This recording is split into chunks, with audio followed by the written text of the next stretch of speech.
Welcome, ladies and gentlemen. Today I'm going to be having a chat with German in-game leader Mirbit from Nordevent. And I guess I want to start off by saying, what's it like calling this team? Because you haven't really had a massive amount of in-game leading experience. Hey guys. So for us, it was, I would say, really weird experience in the beginning because obviously I'm the new IGL of this team, and it was a weird mix in the beginning. We had Supra coming from Gambit. He didn't play an international team before. Mertz didn't have an international team before, as far as I know. Jesper, so Tensky and HS played before in international lineup. So it was kind of mix of a lot of things, new roles, especially for me as the IGL, and mix of different nationalities. It was kind of like a defining moment, I would say, in my career, and especially other players and the coach back then, um, combined with my own vision, formed the way I'm calling at the moment, I think. And it's something that I'm working on really hard every day still. And let's see where everything gets us. You mentioned some of the players in your team. We know that for Tensky and HS, they played on previous iterations of this lineup. Bring in a player like Mertz forward, bring in a player like Super and yourself. It's been about 4 months since you all got signed in February. So is the expectations or maybe some of the goals been met since you guys all signed to where we are today? No, I wouldn't say so. The thing with this team is that basically every player, I'm not sure about Supra, but every player played Pro League and played like big tournaments. And it's like, I don't know if the term fits. Maybe you're better speaker than me, but like have a chip on their shoulder, like got something to prove. So even if you would win for like, for example, the last two BO3s we played was versus Skate and Fiend, who are number 20 something and in the world. We beat them both, and it was like, yeah, nice, that was a good win. But we still felt like we had to win those because everyone's used to be on that level. And whenever you lose a game where maybe teams are like not on that kind of level, then it's more like a bad feeling for everyone in the team. Well, I guess all the pundits and pretty much all the community that would look at Nordovin look at this team and go, right, they've got tier one players. We know exactly what Super was able to do with Gambit youngsters. We know what Tensky's been able to do in the past. We know what Mertz has been able to do at sort of that high end level. But you guys haven't sort of quite gotten to that level yet. So do you kind of look at this whole project of you guys together and saying to yourself, well, one day, whether it be 3 months, 6 months down the line, we will be a tier one team?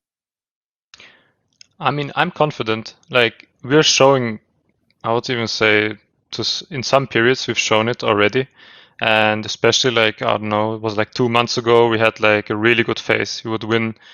Basically, we're like on a seven BO3 win streak, whereas like Dignitas, Sprout, I don't know, you name it. Like all of those tier two teams we would beat in a BO3, and then we had like kind of like a bad period with difficult circumstances for the team. Not going too much into detail with that, but it was definitely hard on everyone.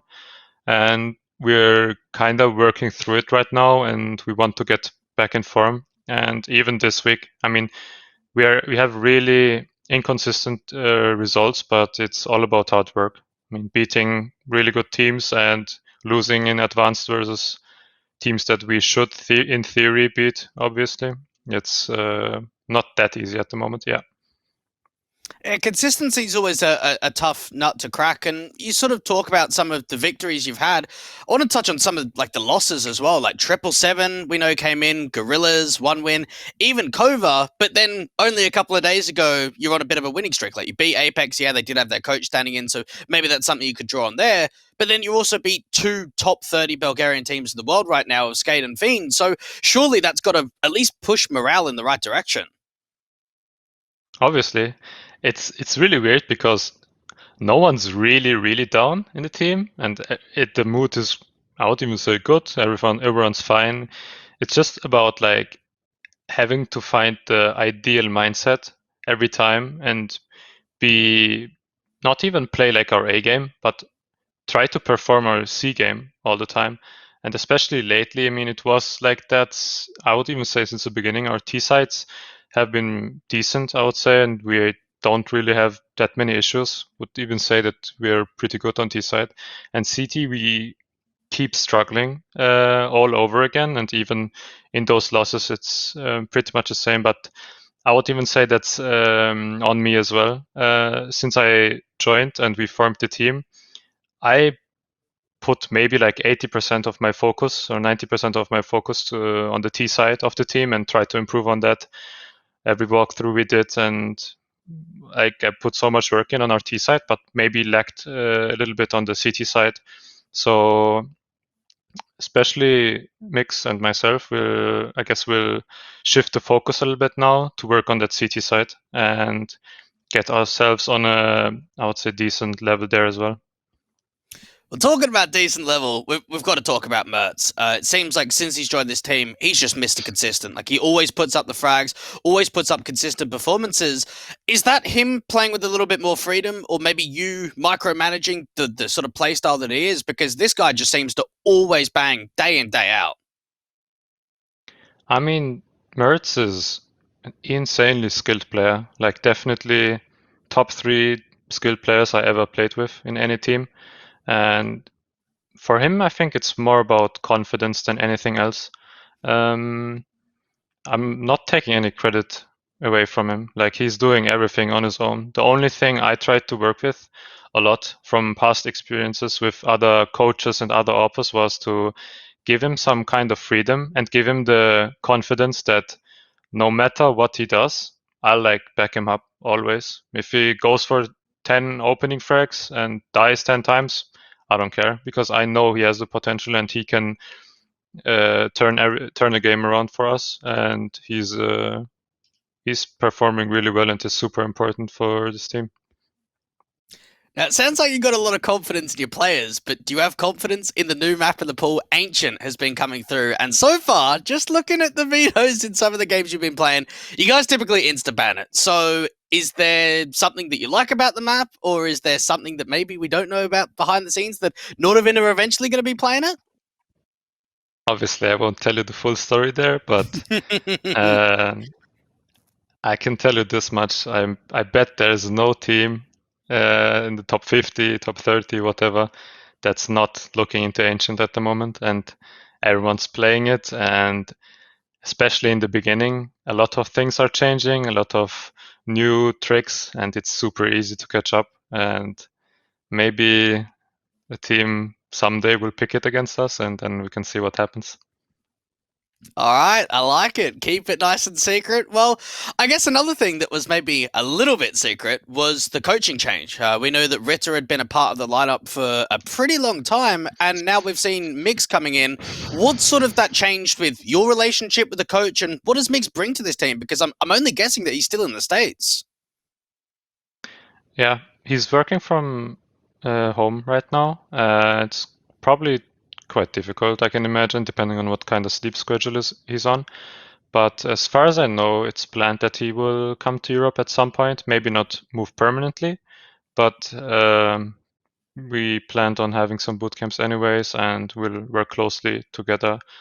When it comes to the coaching change in particular, I mean, for everyone, including myself, it was quite a surprise because there was nothing planned like that. I mean, everyone was quite happy with Dennis. I was like, I really like him. And all of a sudden, when we had we had a phase where we had some structural changes, I would say, in the team. Um, we went on to, or like Dennis went on to the academy team. It was quite shocking, but I can agree, like I can like accept his decision, and I wish him nothing but the best, and we still have contact. And when it comes to Mix, he definitely has a lot of experience. Especially, it helps that he's a fluent speaker or like a native speaker, and he's bringing a lot of new ideas, and he's hardworking as well. And I think it's like it's refreshing for everyone. And at some point, if you're like, it's been like half a year almost since we're playing together. And it will always be like that, in my opinion.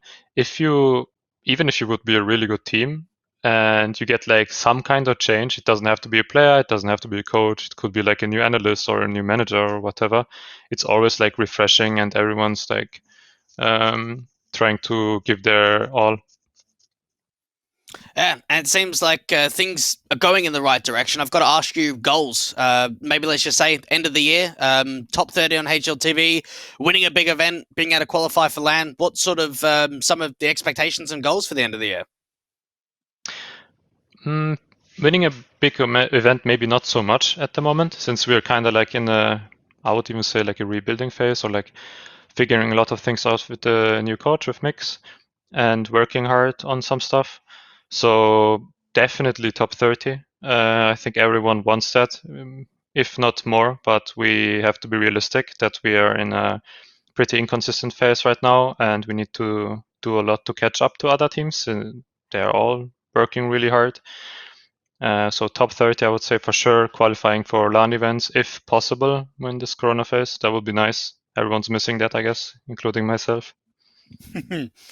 Well, anything you'd like to add? A bit of a message to any of the fans of Nordavin, any of the fans of yourself, or anyone that's kind of helped you get into this position today? I mean, I can thank everyone supporting past teammates, friends, family, loved ones. Everyone is to thank, and obviously everyone who's able to follow esports, or even for myself who can like live off of it, including yourself maybe. We got to be grateful in those hard times, and there's so much bad stuff going on around the world, and literally every problem we might have is like a luxury problem, and it's nothing compared to what's really going on. So grateful for everything and everyone. Couldn't have said that any better. Well, thank you very much, Mirbit, and best of luck in the Pinnacle Cup. Thank you too. Have a nice day.